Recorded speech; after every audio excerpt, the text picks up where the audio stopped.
And good morning, listeners. This is Almus Market Mornings with Shikhar Garg, and we finally have the pause from the Fed, or rather, I should say, a skip after 10 consecutive hikes. Now, FOMC decides to keep the Fed funds target range unchanged, but made sure to communicate the stance of being not done yet. Now, they were found saying at least two more hikes can be in the offing. On the other hand, the Chinese central bank cuts their key interest rate by 10 basis points, although marginal, but the central banks aim to support the slowing economy. We have the ECB meeting tonight, and we also await the updates from the Japanese central banks. So, JK, what do you think? How do you interpret this FOMC meeting and the commentaries that we've received? What are your expectations of the market? Hey, good morning. As far as FOMC, the rate move was a dovish, move, but accompanying statement and the dot plot definitely bordering on hawkishness. And the initial shock of the market has been replaced by some sort of a calmness. The median dot plot for summary of economic projections shows Fed funds rate at 5.625%. End of 23, 50 basis point increase from March projections. And 9 members have forecast rates at 5.6. That is, half of them have actually said that it will be going up by 0.5%. No member has predicted even a single cut in 2023. And so this is, compared to 3 cuts the market was trying to discount earlier in the year. That's where it is. And on the economic projection, GDP is forecast, slightly higher at 1%, lower unemployment rate, to 4.1%, and higher core inflation at 3.9%. These are compared to the March predictions. Now, with the last dot plot was with the FOMC meeting in March. Now, Fed has packaged a dovish rate move, which was widely expected, but the market was not expecting them to. Most people were saying that even though July there might be a habit, many people thought even July might not happen, but that is what it has been. And Powell has actually continuously reiterated, as I was seeing his press conference, that Fed was very keen on maintaining 2%, reaching the 2% inflation target. He was stressing upon the very tight labor market and also on the need to go by evolving situation and not to preconceive, and also said that at the same time that the dot plot did not present a particular plan, so it may or may not be in the same way that the dot plot indicates. So overall, my sense is that Fed members are not carried away by the recent fall in headline inflation, which is driven by base effect, and also they are conscious of the sticky core inflation. And while Fed members remain hawkish, market have tended to have dovish expectations till recently. Now the market has does not expect a rate cut till January 24. That's a big change from what we had seen earlier. Now before the Fed, we had another gauge of inflation, US PPI, falling. The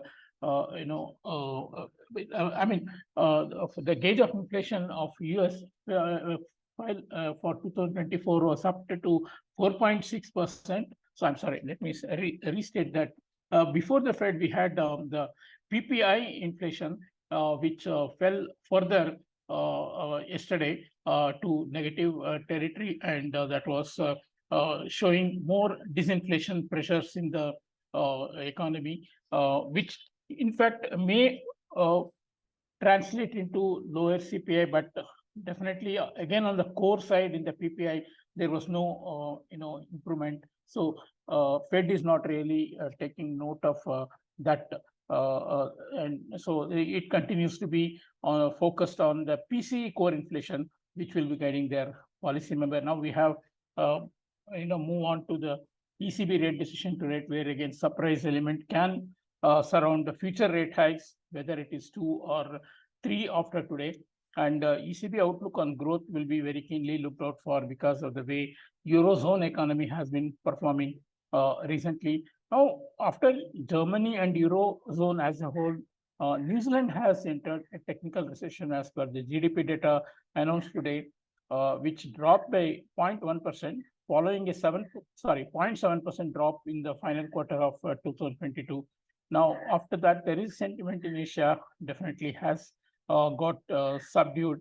On some positive news, Brazil outlook has been revised to positive by S&P Global Ratings on expectations of policy pragmatism. Now, the markets we did see two-way volatility. As I said, after the PPI data, the markets had gone quite upbeat on risk.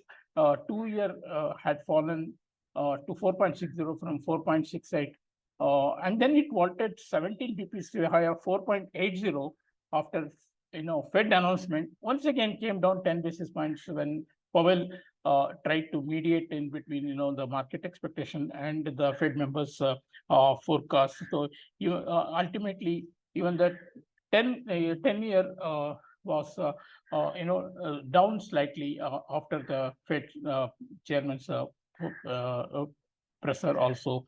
Now, Fed pricing is was just under 60% for July meeting. It has gone up to 65%, and the pricing has risen slightly only, but it can go up further as depending upon the data that is coming out from here on.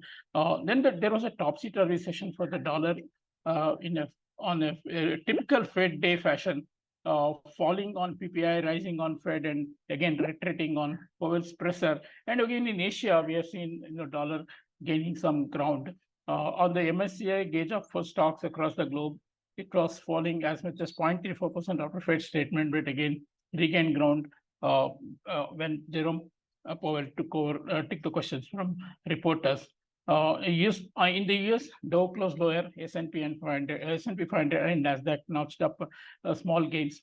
Now, Fed's hawkishness and data showing large buildup of US crude inventories led to fresh losses for oil price, but it has been gaining momentum for again because of renewed hints that US-Iran are indulging in talks for the nuclear deal.